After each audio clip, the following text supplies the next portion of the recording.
Esta es la predicación correspondiente al domingo 11 de junio de 2023 de la Iglesia Cristiana Cristo Viene de Algeciras.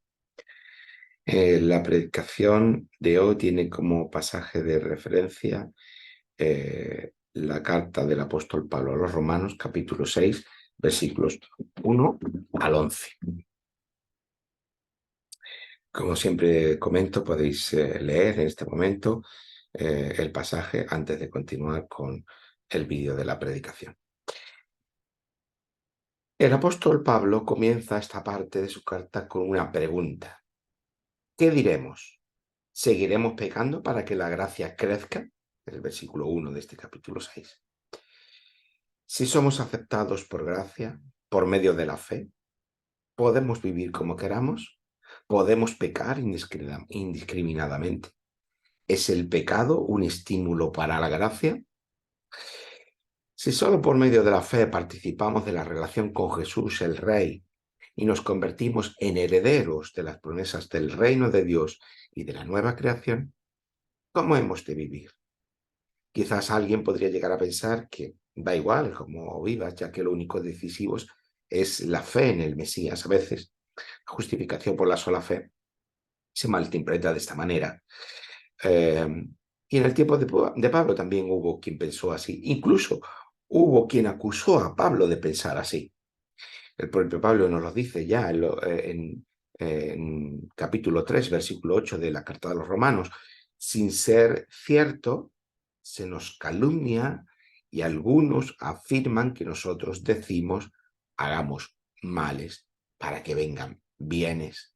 La condenación de quienes dicen eso es justa.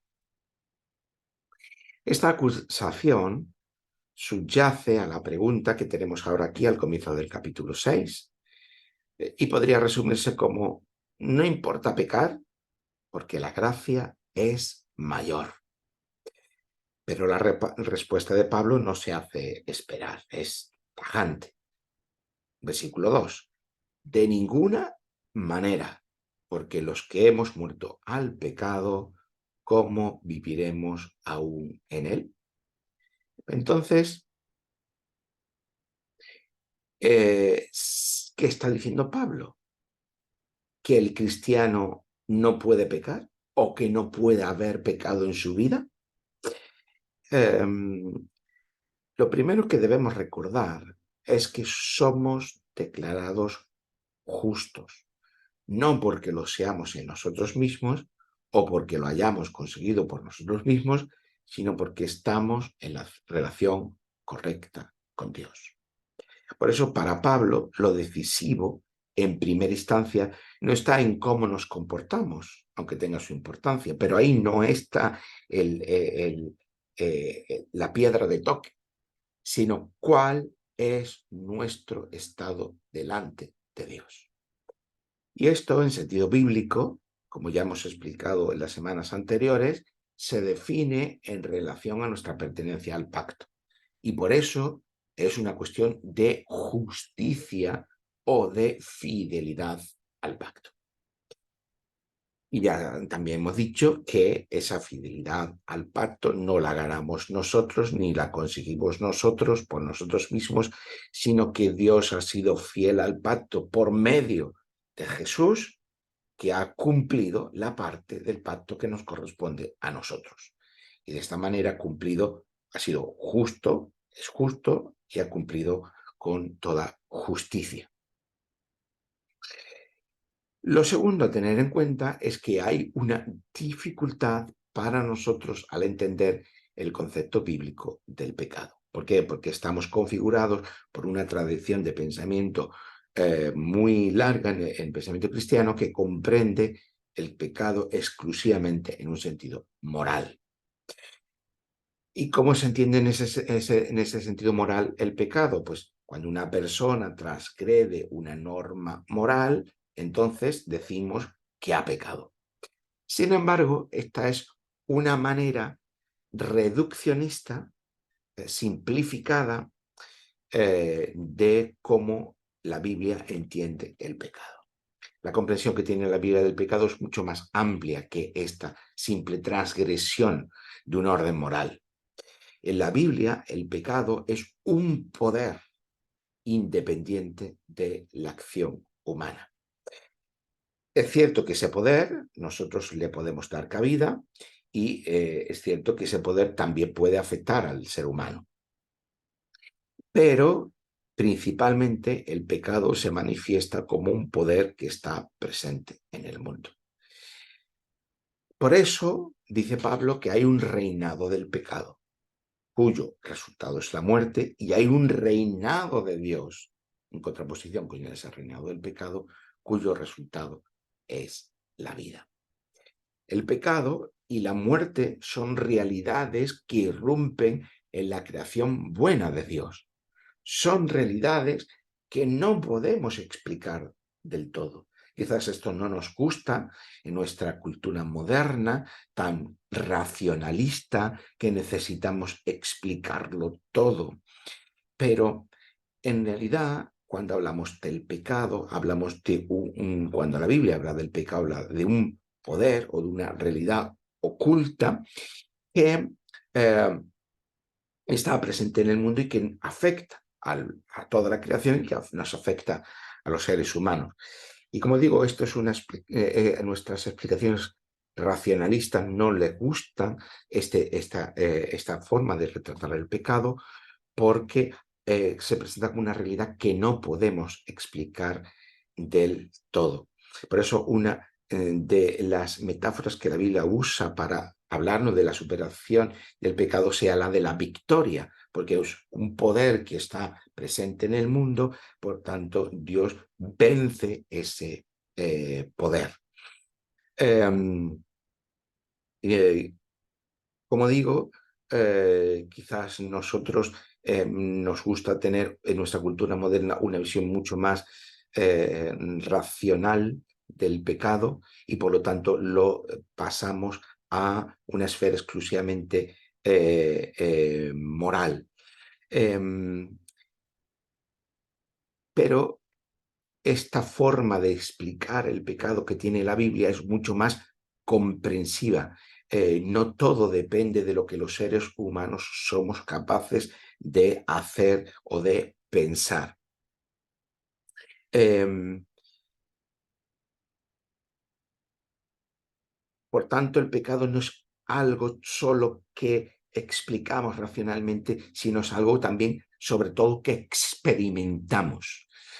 No hace falta muchas disquisiciones filosóficas o teológicas para que la persona de a pie, el ciudadano corriente, sea capaz de percibir la realidad del mal, la realidad del pecado presente en el mundo a partir de la experiencia en la vida diaria. Ya sea de forma directa o indirecta.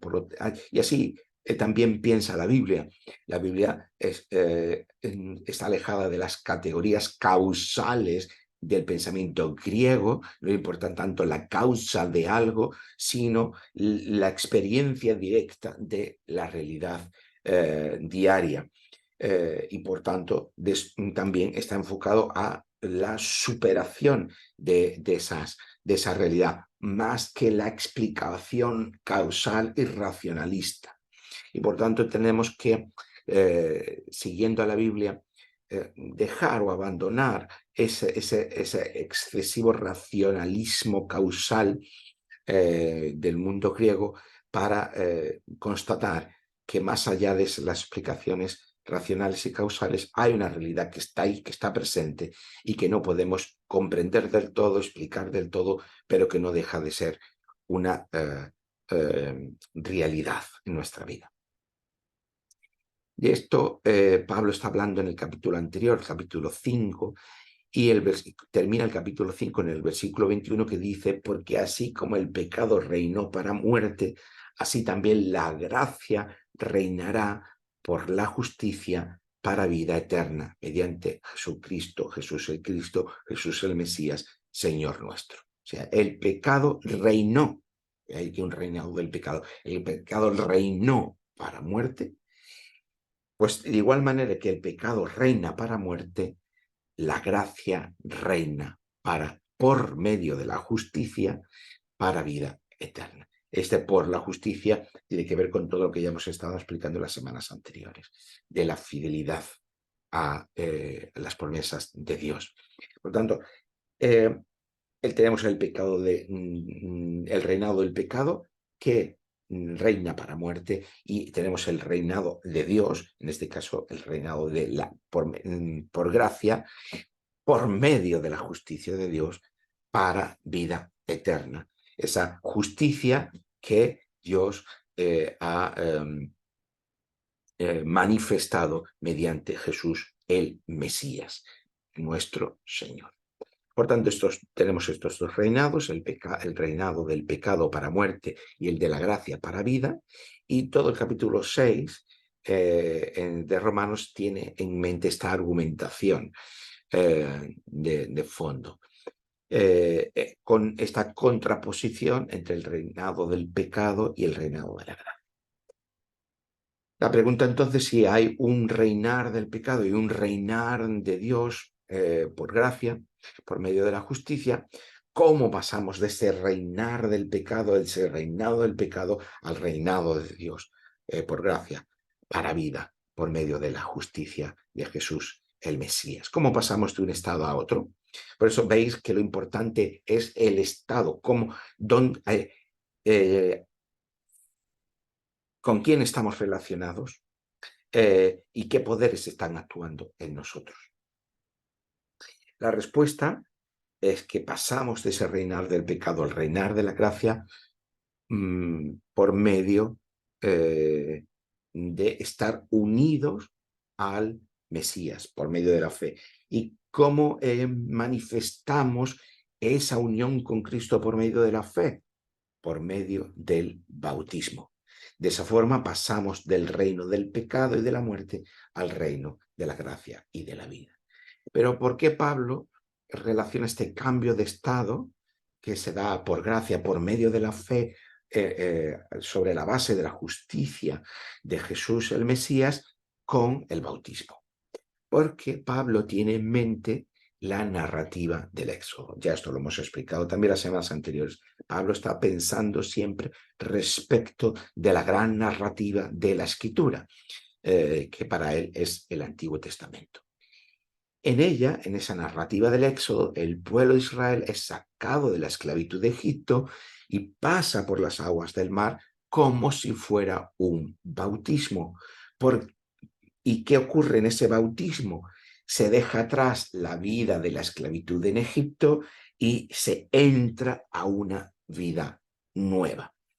El propio Pablo tiene conciencia de este paso por el mar del pueblo de Israel a la salida de Egipto como un bautismo. Y lo leemos en primera carta a los Corintios, capítulo 10, versículos 1 y 2, que dice: Pablo, no debéis olvidar, hermanos, que todos nuestros antepasados caminaron al amparo de aquella nube, la nube que iba delante en el Éxodo, y atravesaron el mar. Todos fueron bautizados como seguidores de Moisés cuando aconteció lo de la nube y lo del mar. Por lo tanto, el paso por el mar Rojo representa ese bautismo. ¿Por qué? Porque está representando un cambio de vida, un cambio de estatus. El pueblo esclavizado ahora pasa a ser un pueblo libre. Dejan una vida antigua y tienen por delante una vida nueva. Juan el Bautista predicaba en el desierto y bautizaba en el Jordán porque esperaba un nuevo éxodo.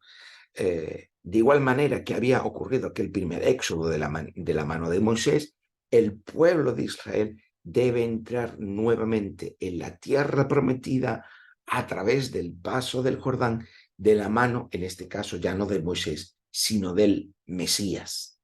De igual manera, el bautismo de Jesús por Juan en el Jordán es el momento en el que se manifiesta que Jesús es el Mesías prometido por Dios.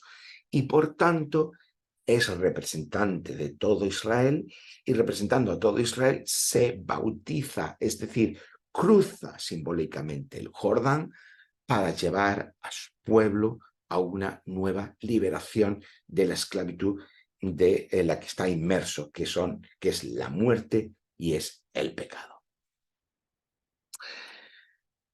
De igual manera, dice Pablo, nosotros, los que estamos unidos al Mesías por medio de la fe, somos el pueblo de Dios y ahora pasamos por un nuevo éxodo. Este bautismo representa este nuevo éxodo, este nuevo paso por el Jordán para dejar la esclavitud del pecado y afrontar una nueva vida bajo el reino de Dios por gracia, por medio de la justicia de Jesús el Mesías. Y esto es lo que representa nuestro bautismo, este cambio de estado, este dejar atrás una vida dominada por la muerte y por el pecado y entrar en una vida nueva.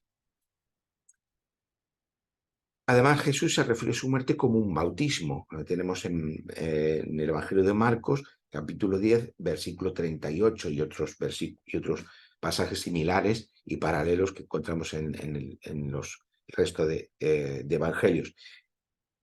Así que Pablo está uniendo todas estas ideas para decirnos que unidos a Jesús el Mesías, también participamos de su muerte y de su resurrección. Y todo esto, de una forma muy concentrada, es lo que tenemos en este pasaje de Romanos 6, capítulo 1, versículo 11. Versículo 3 nos dice Pablo, ¿o no sabéis que todos los que hemos sido bautizados en Jesús el Rey hemos sido bautizados en su muerte? Y de esta manera participamos del nuevo éxodo, del paso del reino de la muerte y el pecado al reino de la vida y la justicia. La unión con Cristo nos vincula con la resurrección y con la vida. Ya esto lo hemos dicho, lo tenemos también en el versículo 4, porque somos sepultados juntamente con Él para muerte por el bautismo, a fin de que como Cristo resucitó de los muertos por la gloria del Padre, así también nosotros andemos en vida nueva. Sin Cristo y sin la gracia somos esclavos del reino, del poder, del pecado que se impone sobre nosotros y que nos conduce a la muerte.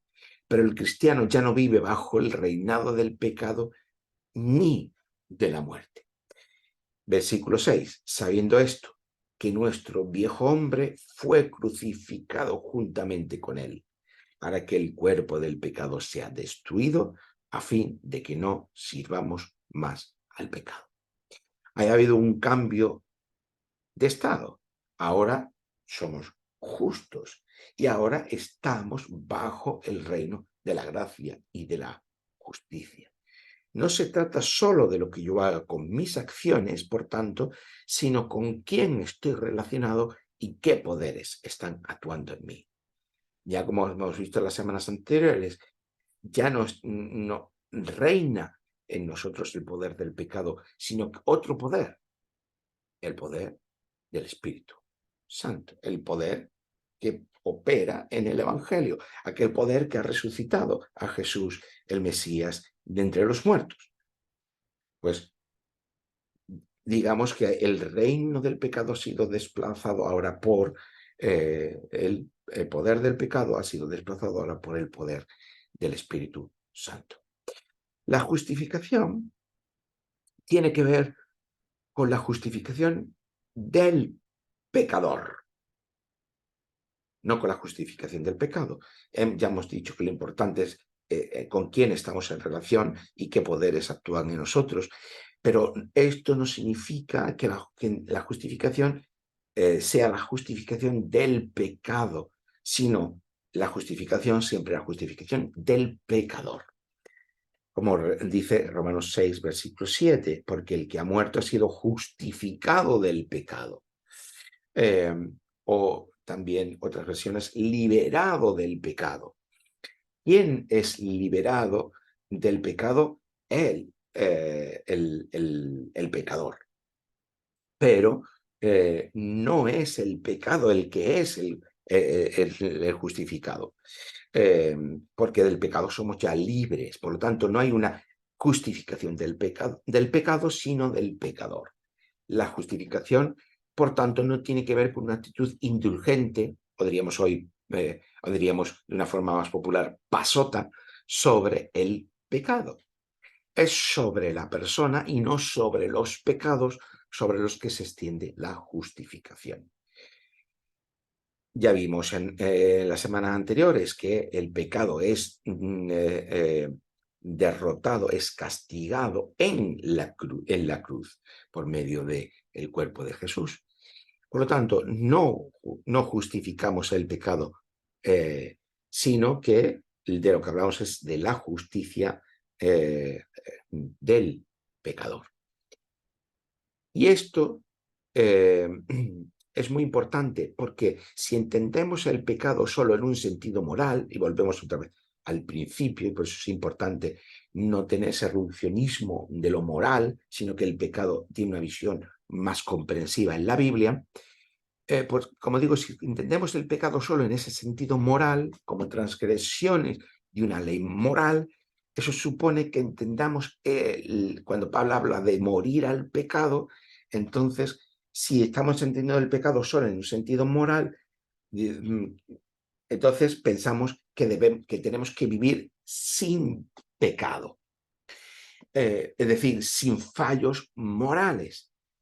Pero esto no es lo que está hablando Pablo, porque eso sería un perfeccionismo moral. Perfeccionismo moral es cuando queremos vivir sin pecado, sin que exista el pecado en nosotros.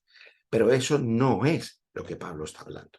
La posibilidad de pecar sigue existiendo, como vamos a ver la semana que viene en el capítulo 7.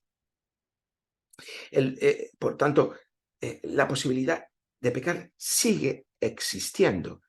Lo que Pablo nos está diciendo es que estamos ahora, por medio de Jesús, estamos bajo el reinado de Dios, por lo tanto el reinado de la gracia, por tanto el reinado de la justicia, por tanto el reinado de la vida. Lo que se desplaza es el poder del pecado. Ya no estamos en ese reinar absoluto del pecado. Pero aún la obra de Dios, la victoria de Dios está todavía, ya está dada allí en Cristo, pero en el Mesías, pero todavía falta la consumación de su reinado y su nueva creación. Por lo tanto, el pecado, el poder del pecado sigue teniendo una influencia sobre nosotros. El propio Pablo nos lo dice en el versículo 17 del capítulo 7. De manera que ya no soy yo quien hace aquello, sino el pecado que está en mí. Y en el 20, y hago lo que no quiero. Si hago lo que no quiero, ya no lo hago yo, sino el pecado que está en mí. O sea, a pesar de que Pablo va a seguir diciendo en este capítulo 6 que no tenemos que presentar nuestros miembros al poder del pecado, que podemos vivir sin el dominio del pecado en nosotros, a la vuelta de la página, en el capítulo 7, en una acto de honestidad total, Pablo nos dice, bueno, pero todavía el pecado, el poder del pecado sigue influyendo, sigue estando presente en mi vida. Por lo tanto, lo que estamos hablando es un cambio de estado, no de un cumplimiento moral y por lo tanto una ausencia de fallos morales en nuestra vida. Y esto es muy importante, porque según entendamos esto, tendremos unas expectativas y una forma de vivir u otra. Por cierto, en estos versículos del capítulo 7, sobre esto volveremos la semana que viene, se ve claramente que el pecado es un poder que sigue actuando en nosotros, o que sigue actuando en el apóstol. Por tanto, el pecado no deriva solo de las acciones, sino que también existe como un otro frente a nosotros, un otro como un poder frente a nosotros. Por supuesto, también ya no lo veremos en esta predicación, pero se quedará para otro momento. A partir del versículo 12 y todo hasta el final del capítulo 6, Pablo está instando a no ceder a ese poder, pero es un poder frente a nosotros.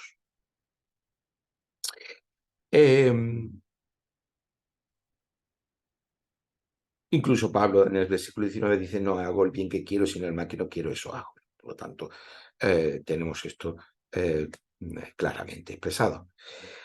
Así que aunque el cristiano, estando unido a Cristo por la fe, ya no pertenece al reinado del pecado y de la muerte, sino al reinado de la gracia y de la vida, eso no supone que todavía aquí y ahora el pecado no se haga presente en nuestra vida.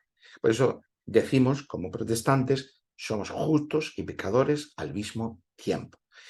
Y como ya hemos dicho, no como una mera justificación del pecado, sino como una constante antropológica por la que el ser humano, desde el punto de vista del Cristo, del Mesías, ya es justo. Nos vemos desde fuera de nosotros, desde el punto de vista de Jesús, el Mesías, y por tanto, desde ese punto de vista extranos, fuera de nosotros, somos justos. Pero desde el punto de vista nuestro, desde nuestro yo, todavía somos pecadores, hasta el tiempo en que Dios consume su reino, su reinar y su nueva creación.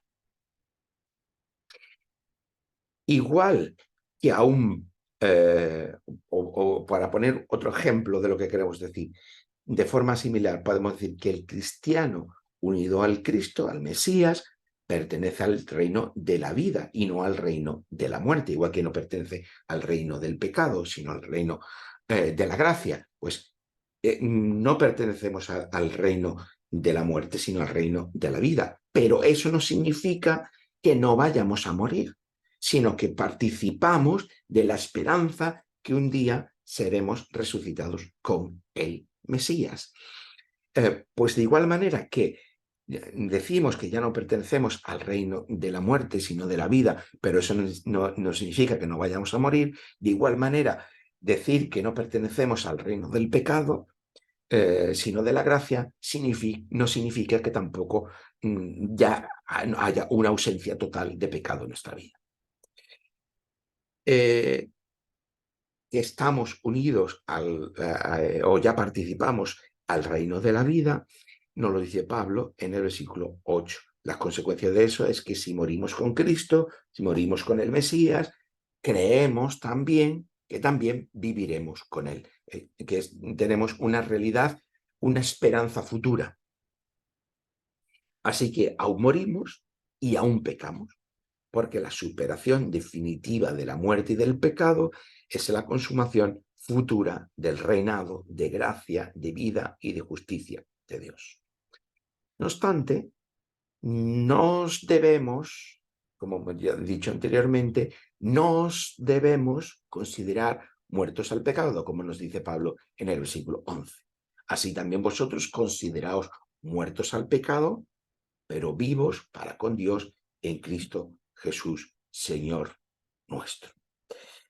Así que el cristiano no puede aceptar indulgentemente el pecado como si no tuviera importancia, porque pertenece con Jesús, Rey y Señor, al reinado de la gracia y de la justicia. El pecador quiere justificar su pecado y no acepta que peca. Pero el cristiano ya no necesita justificar su pecado porque es justo en el Mesías. Así que ya no necesita buscar justificaciones, ya no necesita encubrir su pecado. Y por esto mismo el cristiano puede aceptar que peca y con ello recibir perdón, pedir perdón y dejarse perdonar. Sin embargo, si lo que tenemos es una concepción moralista del pecado y lo que tenemos entendemos estas palabras de Pablo como un perfeccionismo moral, ¿qué nos ocurre? Que nos impide reconocer nuestro pecado y sobre todo ser capaces de pedir perdón y recibir perdón. Porque si entendemos que el cristiano ya no debe pecar, entonces cuando constata, a pesar de eso, de que sí, que efectivamente peca, tiene que mostrarse con un perfeccionismo moral a los demás, aunque no sea real. Y entonces eso nos impide pedir perdón, reconocer nuestro pecado y también dejarnos perdonar. Y por tanto, eso produce no solamente hipocresía, perfeccionismo moral, sino una quiebra en nuestro crecimiento. Por lo tanto, el reconocernos justos y pecadores al mismo tiempo nos permite, paradójicamente, reconocer que pecamos y, por tanto, necesitamos perdón y también dejarnos perdonar. Y también ya abrimos la puerta a pedir perdón. Por eso el cristiano no debe buscar ese perfeccionismo moral, como si en esta vida pudiéramos vivir en ausencia total del pecado, porque esa es una expectativa escatológica. Por eso decimos que somos declarados justos. Por eso decimos que lo importante es el estado en el que nos encontramos en relación con Dios y con su reinado de gracia y de justicia, y no de pecado ni de muerte, pero no seremos hechos justos hasta la consumación de la obra de Dios en el Mesías a favor nuestro, cuando su reinado sea completado y su nueva creación sea también consumada.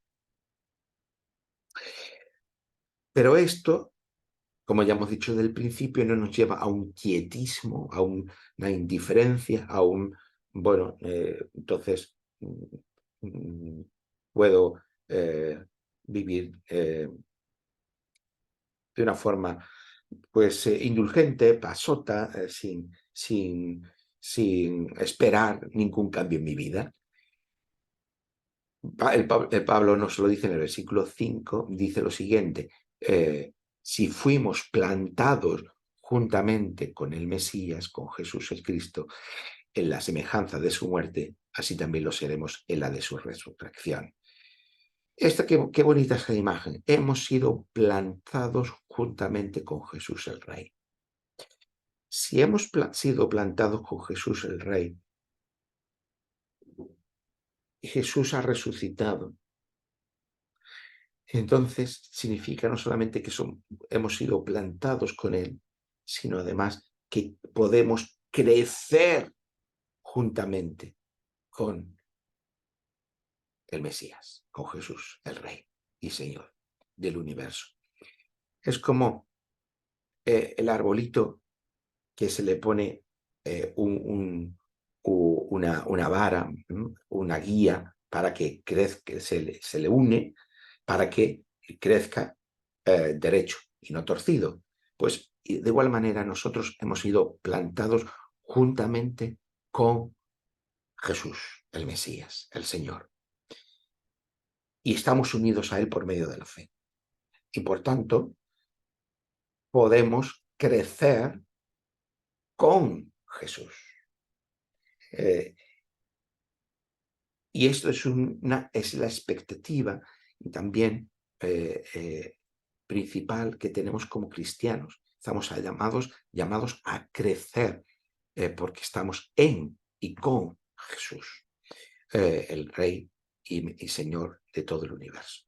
Hay un viejo hombre, hay una vieja vida que es dejada atrás y ahora nuestra vida puede crecer a la imagen y semejanza del Rey Jesús que gobierna nuestra vida por medio del Espíritu Santo. Y hay este proceso de crecimiento en nuestra vida, como un arbolito que tiene su guía. Pues nosotros tenemos nuestra guía que es Jesús y estamos unidos a Él por medio de la fe. Que el Señor nos ayude a comprender y a vivir todo lo que hemos dicho en esta mañana. Estamos estimulados, estamos llamados a una vez más, aceptar a Jesús como nuestro Rey y como nuestro Señor, porque es Rey y Señor de todo el universo, por gracia, por medio de la fe. Y estamos también llamados a crecer. Ese crecimiento es estimulado en nosotros por el Espíritu Santo y crecemos porque estamos unidos a Cristo, al Rey, por medio de la fe. Que así sea. Amén.